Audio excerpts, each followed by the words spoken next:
All right, so today I'm going to more so speak to the fact of kind of sort of just making your way through life and making your way through the trials and tribulations that we go through.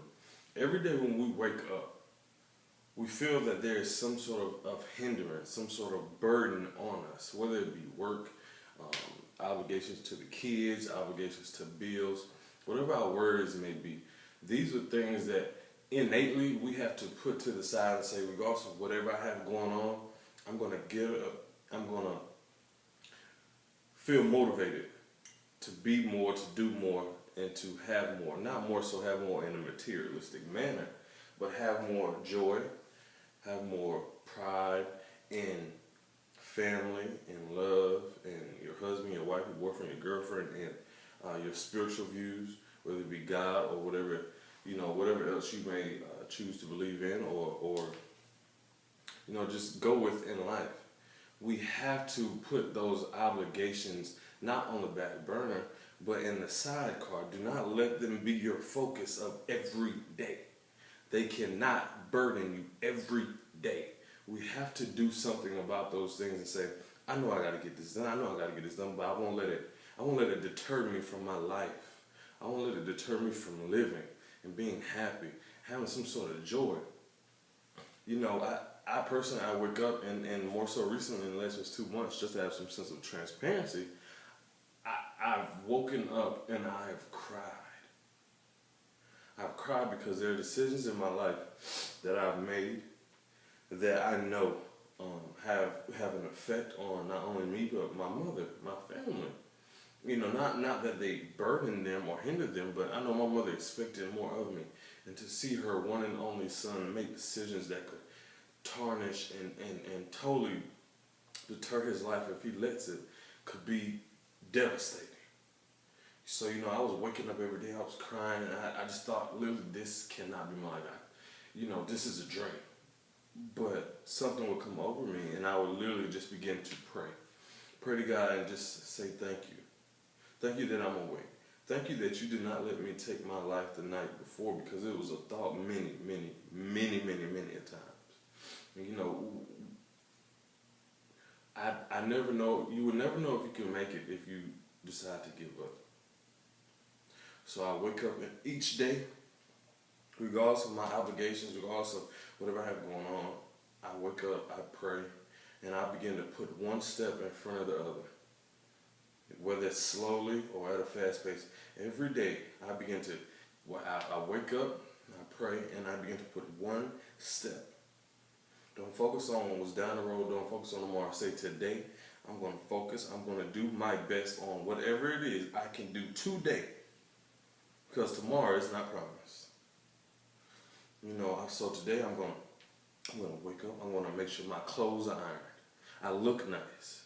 I'm going to make sure I have the appropriate nutrition in my body. I ate correctly. I didn't eat all this bad stuff because I felt horrible. I'm going to wake up. I'm going to put everything I need to do on a to-do list. I'm going to wake up. I'm going to read. I'm going to study. I'm going to do my homework. I'm going to go to class. Each one of those things are steps putting you closer and closer and closer to tomorrow and to that destination, to that goal that you have. It's not going to be easy to get through the day. You're going to have some emotional moments, some tears, some ups, some downs. You might smile, you might frown, but guess what? It's part of life. It is part of life, and we have to learn to navigate through it. The best way that I know now to navigate through it is to find a partner. It may not be a partner that's going through what you're going through. It may not be somebody that can totally understand what you're in. But to find someone that has your best interest at heart, regardless of if they benefit or not, is a beautiful thing. Beautiful.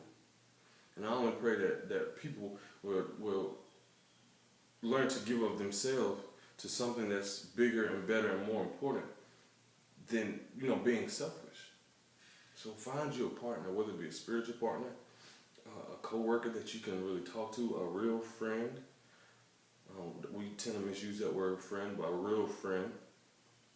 Your mother, your father, pastor, whatever it may be. Find you a running mate that when you get down on yourself, that when you tend to let yourself down, you can say, hey man, I may just need to talk.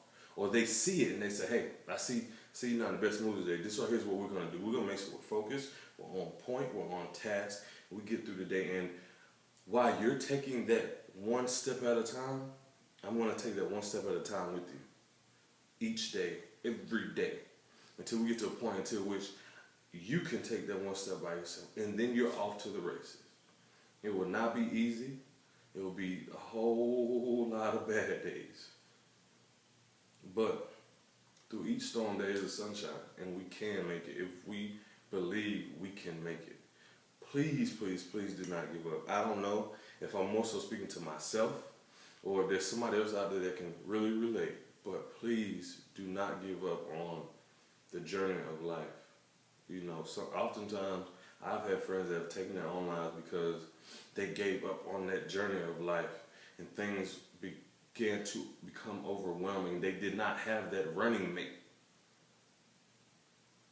Find your running mate. If it's God, let it be Him. He's the best running mate any of us could ever have. Find you there.